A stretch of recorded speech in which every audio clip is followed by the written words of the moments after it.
Bonjour ou bonsoir à tous et merci de nous préférer pour vous informer. Commençons le JT Éco de ce jour avec le Bénin, où la Société des textiles du Bénin a obtenu un financement de 52,3 milliards de francs CFA de la part d'un consortium de banques composé de la BIC, la CBAO Bénin, la BGF Fibank et la BOAD. L'accord signé à Cotonou fin juin permettra de transformer le coton béninois pour produire une gamme de produits finis qui seront exportés vers les marchés européens et américains. Selon les détails communiqués par la Banque internationale pour l'investissement et le commerce, les fonds serviront à financer à hauteur de 60% un projet de transformation de 87,17 milliards de francs CFA de la STB. La BIC contribuera à hauteur de 21,3 milliards de francs CFA, la BGF Bank 10 milliards de francs CFA, tandis que 11 milliards proviendront de la filiale béninoise du groupe Attijari Wafa et 10 milliards de francs CFA de la BOAD.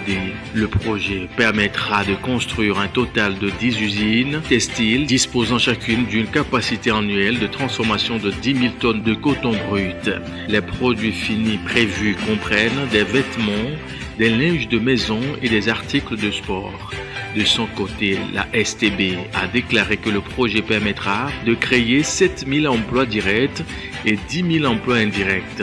Elle indique également avoir déjà reçu des commandes clients comme la Fédération internationale de football Association FIFA. Il faut noter que ce projet intervient dans un contexte où le Bénin met en œuvre une stratégie agro-industrielle visant à accroître la valeur ajoutée générée par la filière coton. Les autorités béninoises ont attiré depuis 5 ans plusieurs investissements privés dans la zone industrielle de Glodjibé à 45 km de Cotonou qui ont permis de lancer l'exploitation de vêtements made in Bénin.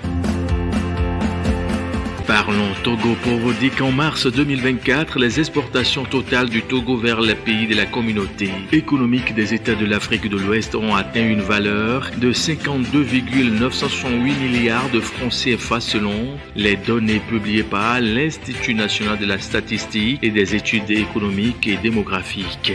Cette performance marque une hausse mensuelle de 73% par rapport aux 30,5 milliards de francs CFA enregistrés en février 2024. Les pays de l'Union économique ouest-africaine ont représenté une part significative de ces exportations, totalisant 44,358 milliards de francs CFA, soit 83% des ventes.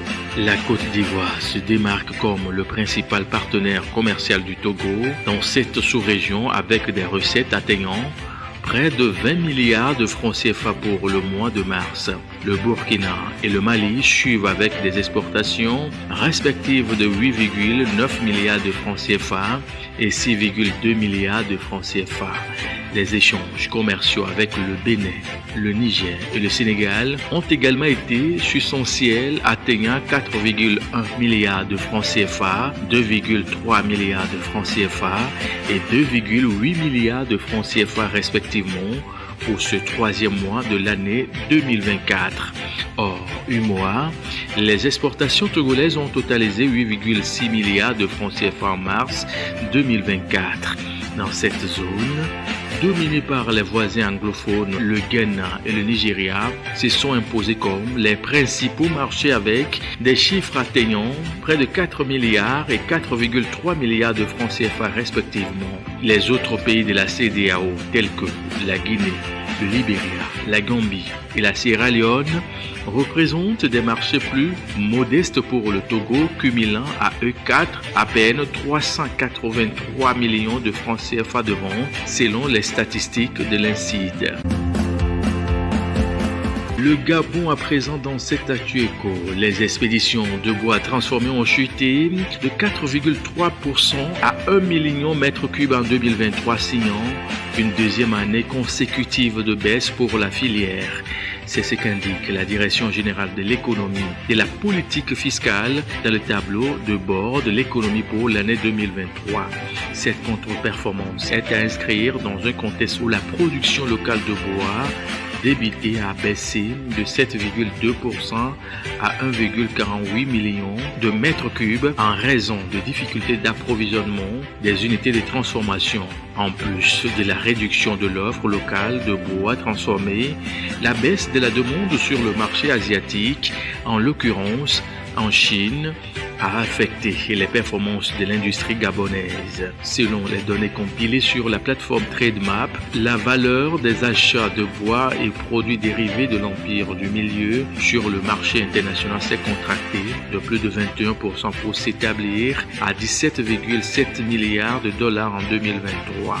En dépit de cette situation, la Chine est demeurée la principale destination pour le bois gabonais, comptant pour 35% du stock total expédié en 2023, soit 350 mètres cubes, suivi par l'Israël, les Pays-Bas, la Malaisie et l'Italie, absorbant chacun moins de 10% de ventes sur le marché international.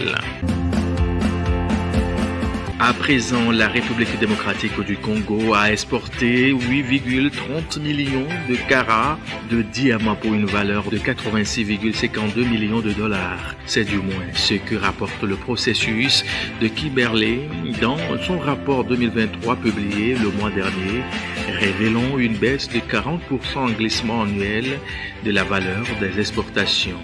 La baisse des exportations est principalement attribuable à une baisse de production minière qui a totalisé 8,34 millions de carats l'année dernière contre 2,78 millions de carats en 2022. En cause notamment les difficultés des deux principaux producteurs industriels du pays, la société d'État MIBA et la co-entreprise sino-congolaise SACIM.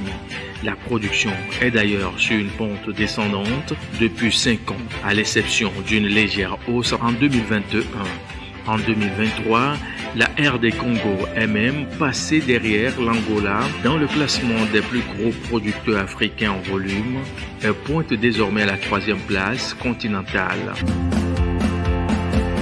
Bouclons cette édition du JT Eco avec l'Algérie. Le constructeur automobile sud-coréen Hyundai prévoit d'implanter une usine en Algérie pour fabriquer des voitures touristiques et des voitures utilitaires, a annoncé le ministère de l'Industrie et de la Production pharmaceutique dans un communiqué publié lundi 8 juillet dernier. En ce qui concerne le choix du terrain sur lequel devrait être implantée l'usine, le ministre algérien a souligné la nécessité d'accélérer l'enregistrement sur la plateforme numérique dédiée à cet effet dans les plus brefs délais afin de concrétiser ce projet. En 2017, Hyundai avait inauguré une usine de montage de véhicules d'une capacité de 1000 unités par an à Tiaré, au nord-ouest de l'Algérie.